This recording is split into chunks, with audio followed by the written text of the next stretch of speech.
ಕಂಪನಿಯವರು ಎಂದು ಹೇಳಿ OTP ಎಂಟ್ರಿ ಮಾಡಿ ವ್ಯಾಪಾರಿಯೊಬ್ಬರ ಖಾತೆಯಲ್ಲಿನ ಹಣ ದೋಚಿದ ಪ್ರಕರಣ ತಡವಾಗಿ ಬೆಳಕಿಗೆ ಬಂದಿದೆ.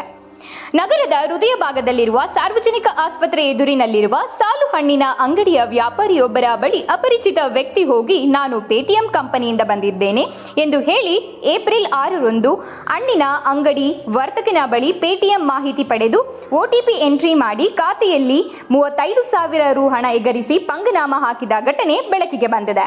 ಪದೇ ಪದೇ ಇಂತಹ ಸೈಬರ್ ಕ್ರೈಮ್ ಬಗ್ಗೆ ಪೊಲೀಸ್ ಇಲಾಖೆ ಹಾಗೂ ಬ್ಯಾಂಕ್ ಅಧಿಕಾರಿಗಳು ಜಾಗೃತಿ ಮೂಡಿಸಿದರೂ ಸಹ ವರ್ತಕರು ಸೇರಿದಂತೆ ನೌಕರರು ಸಹ ಬ್ಯಾಂಕ್ ಮಾಹಿತಿ ಕೇಳಿ ಖಾತೆಯಿಂದ ಹಣ ಎಗರಿಸುವ ಪ್ರಕರಣ ನಡೆಯುತ್ತಿದೆ.